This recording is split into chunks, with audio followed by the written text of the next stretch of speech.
Let's face it, you're limited by your mouse. Your aim just isn't as good as it could be if you had the latest, high-end, 16,000 DPI optical gaming mouse. Actually, mouse isn't cutting it anymore. You just can't keep up with other people's improvement without using tablet like most of the top players. And now your tapping can't keep up at all because of these terrible rubber domes you play on. You have to get a Red Switch Corsair K95 as soon as possible. You need 84 more Hz on your monitor. That response time has got to be lower than 1 ms. God, that's so high! Or is it? Hardware makes a huge difference, and rightly so. Mouse shape, absolute input, and keyboard response times all make a difference to how the game is played. But that's just it. Buying up all the latest and greatest tech isn't necessarily an improvement, it's just a different method of playing the game. There are a lot of players that have risen through the ranks utilising what most others would believe to be subpar configurations. Laptops, office keyboards, laser mice, even using a TV screen as their monitor, which is what I had to live with for a while.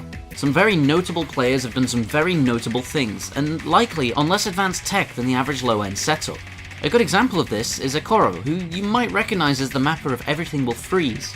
Mainly a Taiko player, he played on a laptop and its inbuilt keyboard, set some pretty impressive scores, and at one point made it pretty high up the rankings.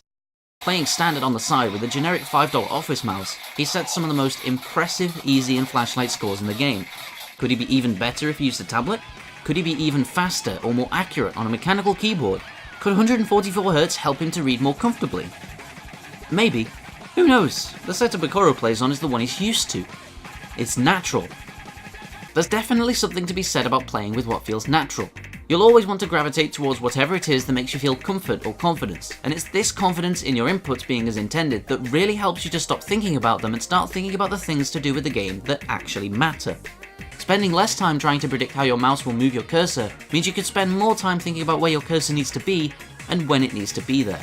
Which is great for improvement because there's no time wasted blaming your devices for your errors. I'm not saying new technology is a lie, as much as it might sound like it. I think we all agree that gaming mice are far better than cheap office mice, so if you have the money and the desire to take the game seriously, replacing your setup as soon as you can will give you more time to adjust to it in the long run. The question there is, to what? If you aren't able to guess from what I was just talking about, the answer is simple. To what is natural. There's no point upgrading to a tablet when it feels awkward and uncomfortable, and the inputs aren't registering as you would want them to. Similarly, if a mouse feels unstable and you're not able to grip and maneuver it properly, why bother getting it? Top of the line hardware is all well and good, however the many dazzling recommendations by pro FPS players may not be for a product you personally would want in your hand. I can't recommend anything specific. I'm not a professional reviewer, I don't come across mice, tablets, keyboards etc. since I don't have the money to buy every single one of them and give an unbiased review and comparison. I do, however, know of others that do just that. And my personal recommendations of the place to check out are Hawku's tablet comparison board and the Rocket Jump Ninja YouTube channel. What to look for, however, is a different matter.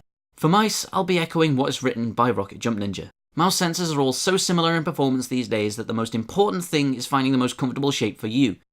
Secondary to that, but almost as vital, you'll want the mouse to be as light as you can find while still being comfortable to hold and control in motion. Wireless mice are becoming more commonplace since they're starting to become as light as their wired counterparts and boast no added latency on their inputs anymore, with the drawback being they are far more expensive. If you're looking into tablets, you'll want one that doesn't have any hardware smoothing at all, which is to say the position that is read by the tablet is the actual position of your pen at the time it is in that position. If the tablet takes an input and changes it in any way, the movements you make won't match up to those made by your cursor. And as for keyboards, as long as they have the switch type you enjoy playing on, you can kinda just go with whatever looks nice on your desk. I suppose my point here is you will always be able to improve regardless of what you're using. Anything will work for you if you want to get good. You don't have to shell out hundreds of monies for the top tech if you don't want to, or can't for some reason beyond your control. Obviously, it will help and might prevent you from hitting a frustrating period where you're pushing the limits of your chosen peripherals, so if you really want to take the game seriously and you know you can get somewhere, then picking up endgame options as early as possible will set you up for the rest of your time playing. But don't blame you being bad on your keyboard not tapping properly. Take a moment to think logically and really assess what you need to do to get better.